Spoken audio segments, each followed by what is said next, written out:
Hello, beautiful people. I have the perfect tale for you today. So sit back, relax, and if you enjoy this audiobook, please do like and subscribe to share this incredible story with others. Beauty and the Beast by Gabrielle-Suzanne Barbot de Villeneuve. There was once a merchant who possessed great riches. He had 6 children, 3 boys and 3 girls whom he liberally educated. The youngest girl was extremely pretty, insomuch that she obtained the name of Little Beauty, which created jealousy on the part of her less amiable sisters. The 2 eldest were extremely proud at being rich, and spoke to their inferiors with the greatest haughtiness. They gave themselves the most disdainful airs, and refused to visit other merchants' daughters, nor would they indeed be seen with any but persons of the highest quality.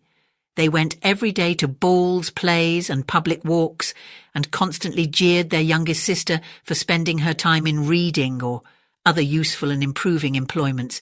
In the course of time, by some unexpected event, their father lost his whole fortune, being bereft of everything but a small cottage and a few acres of land. "My children," said the tender father, "in consequence of my misfortunes, we must now work and labour."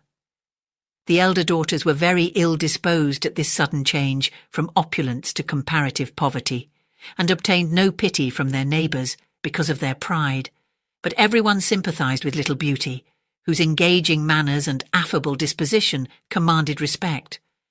When they removed to their cottage, the merchant and his 3 sons employed themselves in tilling and sowing the fields and working in the garden that they might have corn and veg, tables for their support.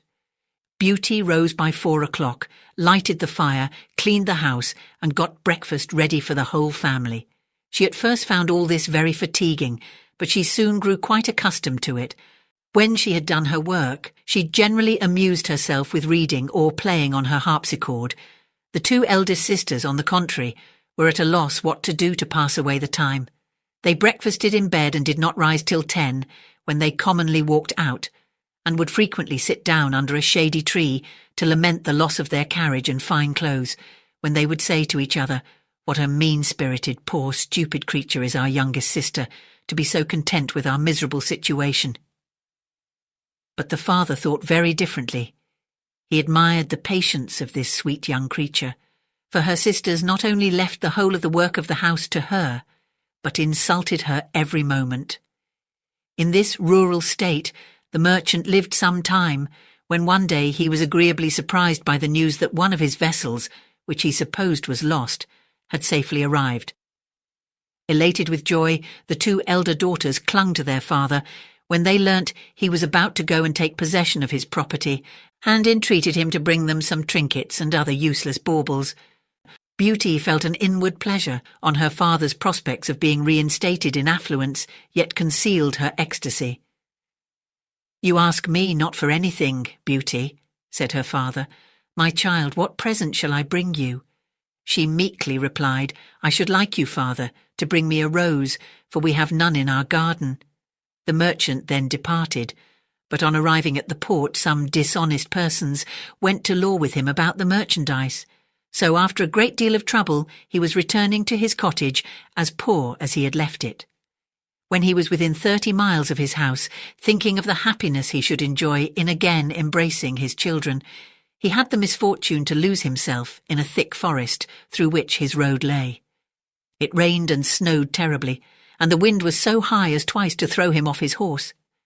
Night being come, he fully imagined he should die of cold or hunger, or be torn in pieces by the wolves which howled in every direction around him. The merchant, accidentally looking down a long avenue, discovered a glimmering light at a distance, to which he hastened. He soon arrived at the gates of a palace, which he opened, and was greatly surprised to find no one in any of the outer yards.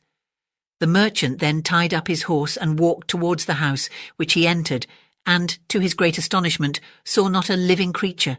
He pursued his way to a large hall, in which was a good fire and a table plentifully supplied with food. As the snow and rain had wetted him to the skin, he approached the fire to dry himself. "I hope," said he, "the master of the house or his servants will excuse the liberty I take, for it surely will not be long before they make their appearance." He waited a considerable time, and still nobody came. At length the clock struck 11, and the merchant, overcome with hunger and thirst, helped himself to a chicken and then to a few glasses of wine, all the time trembling with fear. He sat till the clock struck 12, and not a creature had he seen. He now took courage and began to think of looking a little farther about him. Accordingly he opened an apartment magnificently furnished, which he found opened into another, in which there was an excellent bed, and being quite worn out with fatigue, he undressed himself and got into it. It was 10 o'clock the next morning before he thought of rising. When he was about to dress himself, he discovered a suit of new clothes in the room of those which had been drenched with the rain on the preceding evening. "No doubt," he exclaimed, "this palace is the residence of some good fairy, who perhaps commiserates with my situation." He then returned to the hall, where he found a sumptuous banquet, consisting of almost every delicacy. After partaking of a hearty repast, he repaired to the stable in which he had placed his horse. As he passed by one of the arbours, which was bedecked with roses, he gathered a bunch of them for his daughter, Beauty. At this instant he saw a hideous beast approach him, who, with a horrible grin, exclaimed, "Ungrateful man, I sheltered you and preserved your life from the pitiless storm, and in return you ungratefully steal my roses, more valuable to me than the whole of these possessions. For this nefarious deed you shall immediately die." The merchant fell on his knees to the beast and, clasping his hands, said, "My lord, I humbly entreat your pardon. I did not think it could offend you to gather a rose for one of my daughters who desire to have one." "I am not a lord, but a beast," replied the monster. "I do not like compliments, but that people should say what they think, so do not imagine you can move me by your flattery. You say, however, that you have daughters. I will therefore pardon you on condition that one of them shall come hither and die in your stead. Do not attempt to argue with me, but go.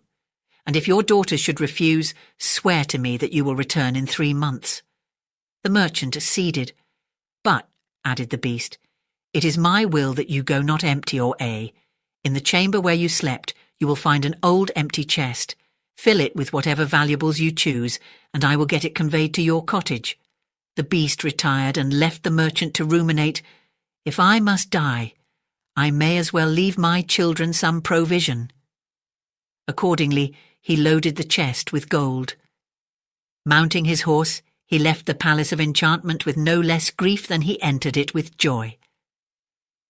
The horse of itself took a path across the forest, and in a few hours they reached the merchant's house. His children gathered round him as he dismounted from his horse, but the merchant, instead of embracing them with joy, could not, as he looked at them, refrain from weeping. He held in his hand the bunch of roses, which he gave to Beauty, saying, "Take these roses, Beauty, but little do you think how dear they have cost your unhappy father," and then gave an account of all that happened in the palace of the beast. "Well, father," said Beauty, "as the beast will accept either you or one of your daughters, I will give myself up to his fury, as it is on my account you have been involved in this trouble." The merchant in vain endeavoured to reason with Beauty, for she was determined to go. At which the elder sisters, who were jealous of her amiable qualities, secretly rejoiced. The affliction of the merchant was so great that he forgot the promised treasure, but on retiring to rest, discovered the chest of gold by his bedside. He, however, withheld the secret from his eldest daughters, imparting it only to Beauty. When the 3 months were expired, the merchant and Beauty set out for the palace of the beast, upon which occasion the 2 sisters rubbed their eyes with an onion, to appear as if they shed a great many tears, but both the merchant and his sons shed them in reality. They reached the palace in a few hours, and entering an apartment found a sumptuous feast prepared, of which they readily partook. Beauty was timorous, but a rectitude of conduct gave her courage. Just as they had finished supper, the beast entered. The monster asked if she came willingly. She tremblingly faltered out, "Yes." "You are a good girl," he replied, "and I think myself much obliged to you." He said to her father, "You may go from the palace tomorrow morning, and take care never to return to it again." He then withdrew. The father and daughter now wished each other a sorrowful good night, and went to bed, thinking it would be impossible for them to close their eyes. But no sooner had they lain down than they fell into a profound sleep, from which they did not awake till morning.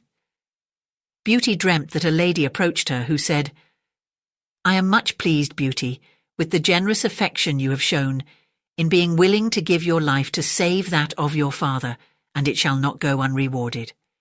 Beauty, as soon as she awoke, related this dream to her father.